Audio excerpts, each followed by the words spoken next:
Hello everyone, and welcome to Lesson 24, Accessibility, with a focus on vision. Before we begin, has anyone seen this icon before? It's the person in a wheelchair. Typically they sit upright, but someone has pasted over it with this other alternative version where someone is active and trying to wheel forward. And this kind of guerrilla artwork is trying to reframe how we think about accessibility and about people with disabilities as being active, capable members of society, which of course they are. By the end of this lecture, you'll be able to argue for designing accessible systems, provide examples illustrating the variety of sensory impairments, and propose ways to design an accessible system given a specific impairment or disability.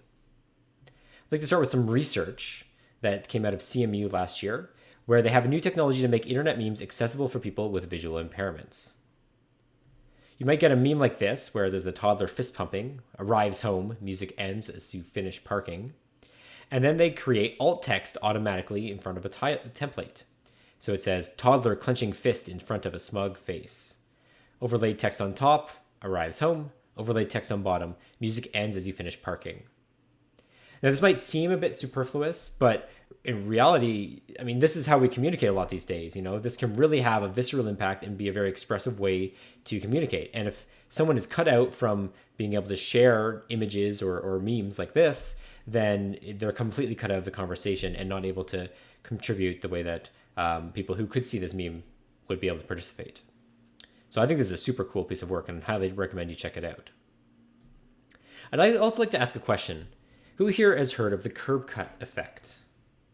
Well, the curb cut effect refers to these curb cuts, those divots at the side of a sidewalk that were originally designed to allow people in wheelchairs to access sidewalks.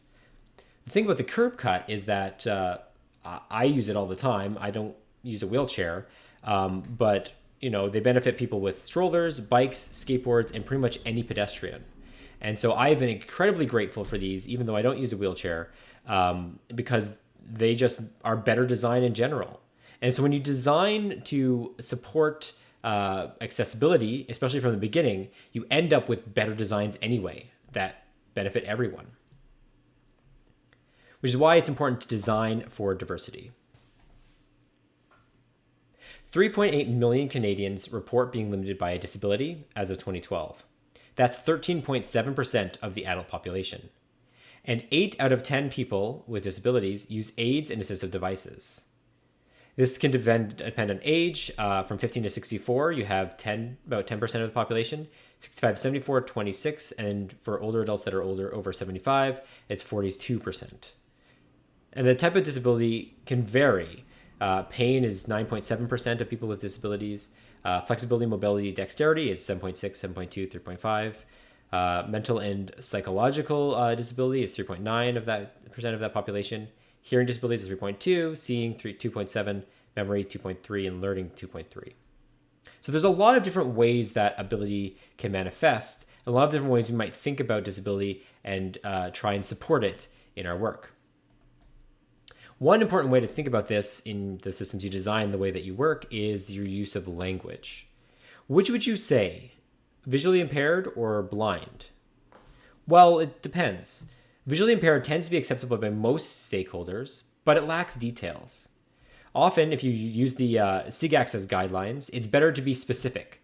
Don't say blind when you mean people who use a screen reader to access the web. Avoid things like sight deficient people with sight problems, unsighted. You know, coming up with these other terminologies tends to dance around the topic of disability and perhaps creates these barriers where they don't need to be. So I highly recommend taking a look at the SIG Access guidelines of language, which are linked in this slide, that walk through some of these uses. Impairment, disability, and handicap are not synonymous. They can be more or less acceptable depending on the community.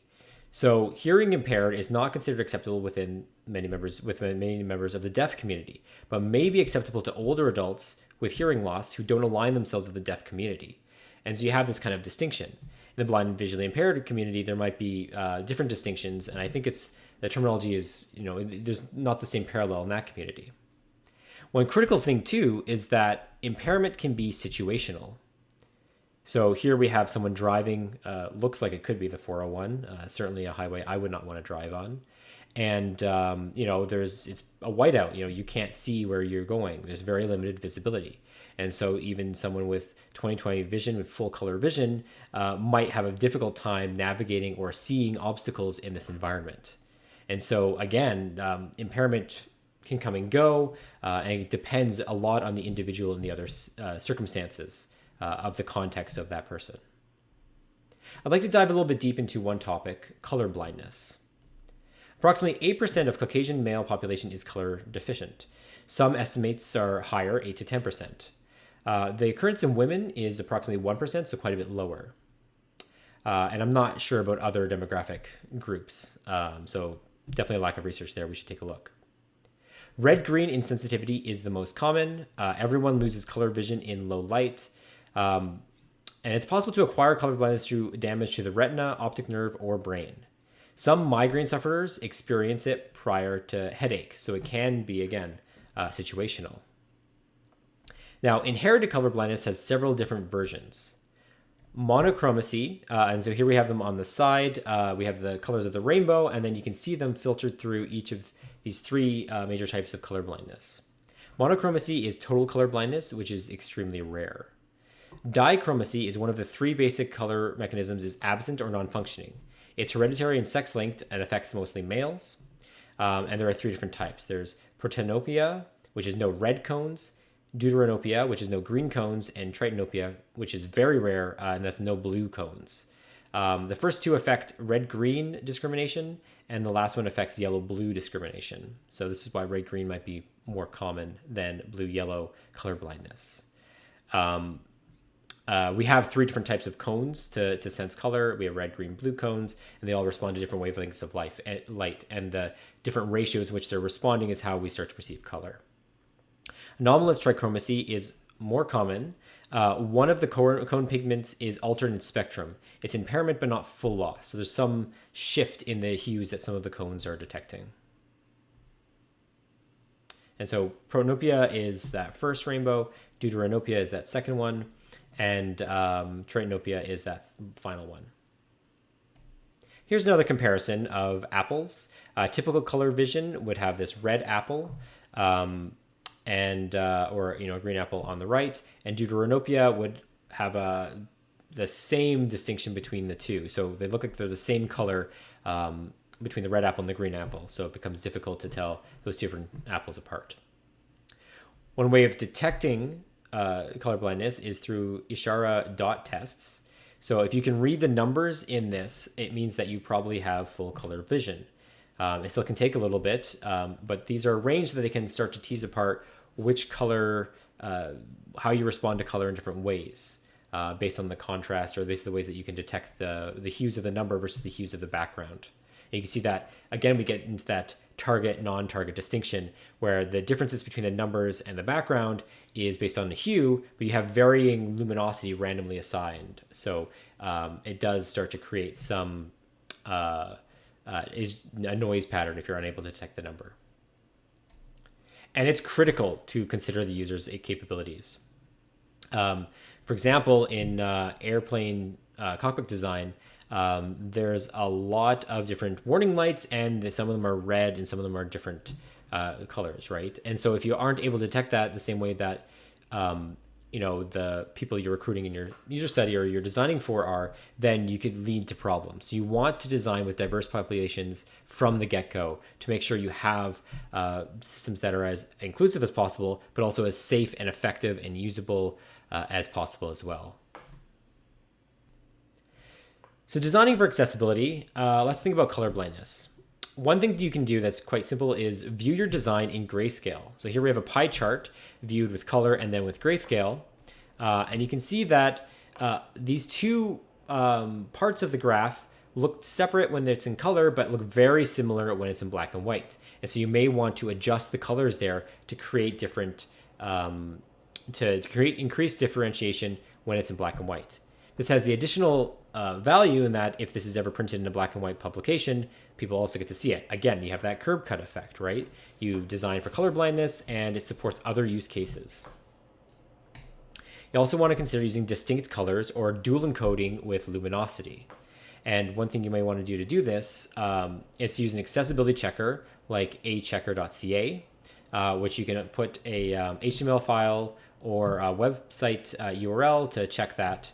And I have actually a plugin from WebAIM. I'll talk about this on the Teams if you want, to be able to check the website and sort of audit any website for accessibility concerns, which is really valuable. And you want to involve lots of diverse users in your design and testing, like we've talked about.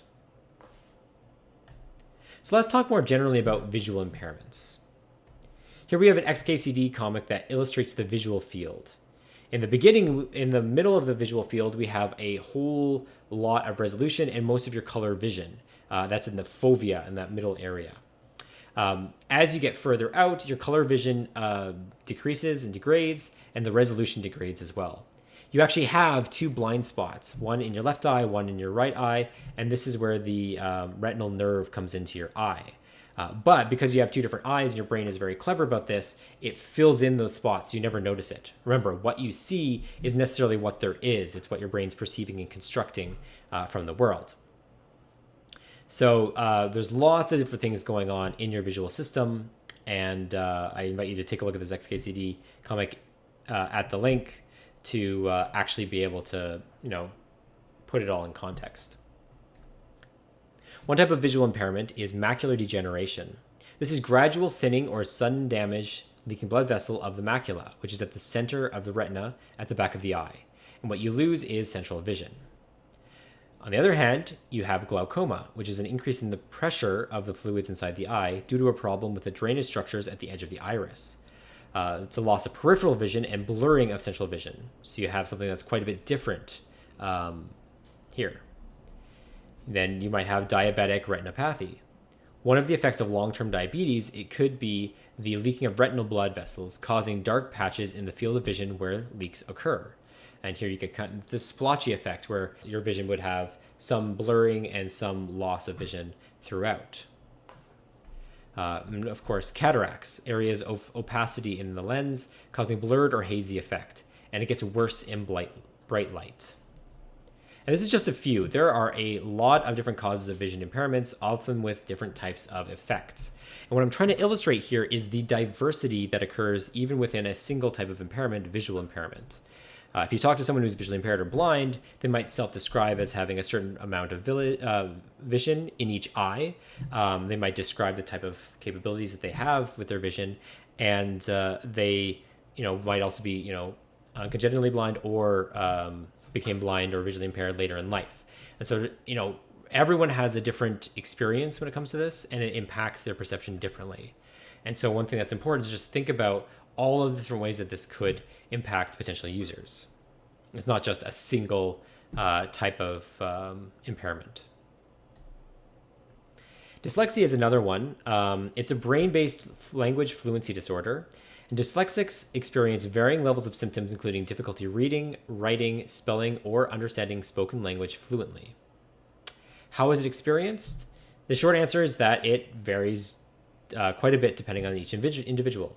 However, according to the International Dyslexia Association, some of the most common symptoms of dyslexia include letter reversals, so D for B, word reversals, tip for pit, inversions, so M for W, U for N, transpositions, felt for left, many confused small words, at for to, said for and, does for goes, and spelling difficulty, spellings of the same word differently on the same page.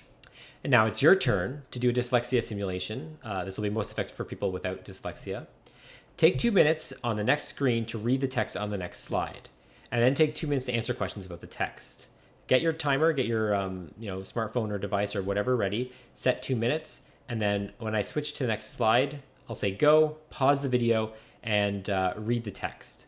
Then hit go again, and we'll try and answer the questions. Okay, you have your timer ready? Pause the video, read this for 2 minutes. Go. Okay. I'm going to assume you've paused it for the 2 minutes. I'm about to switch over to the questions. So keep that in mind. Why are images good for web accessibility? And who would be negatively impacted by text-only website? Take 2 minutes to answer. Go.